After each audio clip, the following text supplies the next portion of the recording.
study of happiness, interested in the science of happy, is trending up. Just Google science of happiness, and the results reveal a huge volume of scholarly and popular literature on the topic.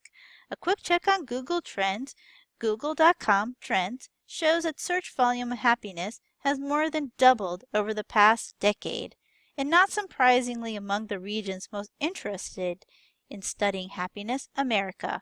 In this study, we'll explore the data at the macro level of world happiness and at the local level in the American town of Somerville, Massachusetts.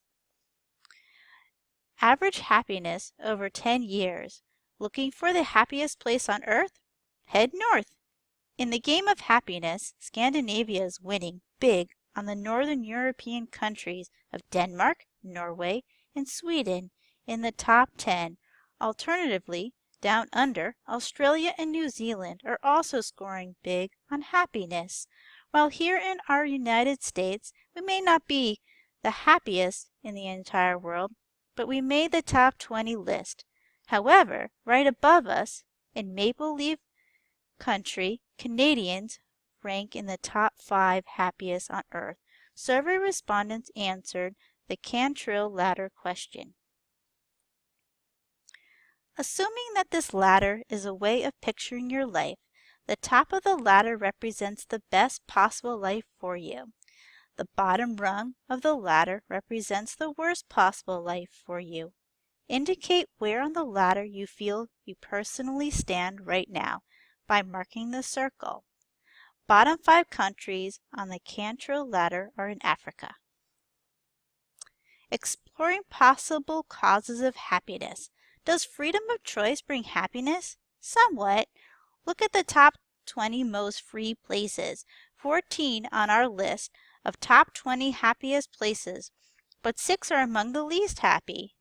The correlation as freedom increases, so does happiness, is also represented in the upward trend down shown on the scatter chart, but it dispersed, showing a weak correlation. A quick comparison of the two maps shows several countries high on freedom are low on happiness. GDP and happiness. What about GDP as a predictor? The correlation is strong here. On the scatter chart is an upward trend and tighter clustering.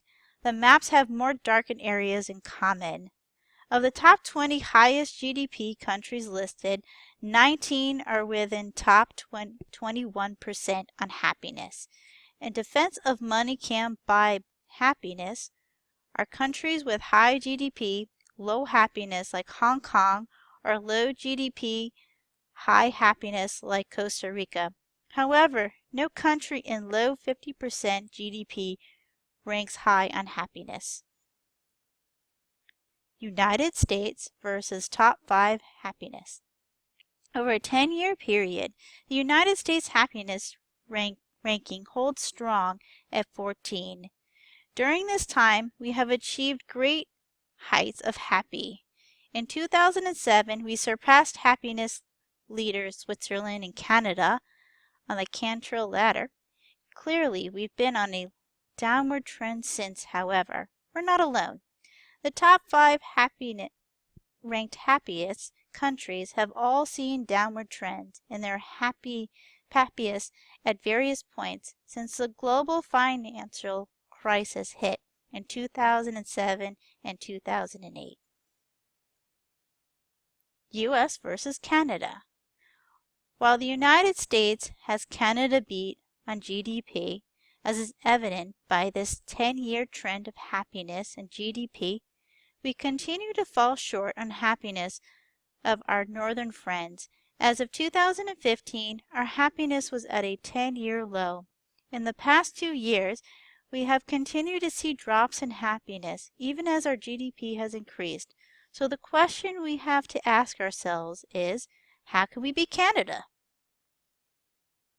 So how can we beat Canada and achieve world happiness domination? Joe Curtin, the mayor of Somerville, mentioned by acting locally. Joe Curtan, the mayor of Somerville, Massachusetts, is pioneering an approach to local government that asks the question, are we legislating for happiness? Since 2011, he has surveyed the residents of Somerville, seeking answers to that question. The data supports the correlation between financial health and happiness, with the highest income residents reporting highest happiness. Happiness on the rise in Somerville. Since Joe began measuring happiness in Somerville, happiness has seen a steady uptrend year over year. Gender and happiness in Somerville. Women in Somerville slightly happier than men despite lower pay. Transgender data gathered by Somerville is reflective of broader national trends emerging within the limited research done to date on the subject. Somerville's data on happiness supports the latest science that says people's life satisfaction tends to increase as they age. A number of studies have demonstrated a major upside of getting older. As people age, they tend to become happier and more satisfied with their life. New research from Buffalo University and Northwestern University hints at one possible reason behind this improvement in well-being. People are more trusting as they age, which in turn carries a number of benefits for their well-being. The CNN article also suggests that part of the reason for this increase in happiness may be that as we become older, we become more trusting.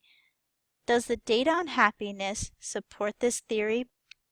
Do increases in measures of trust correlate to increases in measures of happiness? Global data shows no strong correlation. Marriage and kids. Somerville data suggests that being married, even if you're now widowed, leads to greater life satisfaction. Those with children under 18 living in their home reported slightly lower levels of happiness than those without children in their home. The road to happiness. Whatever the road to happiness may be, we are just at the beginning. Pioneering local studies like the Somerville, Massachusetts biannual survey and the Global World Happiness Report have set up the beginning of a scorecard.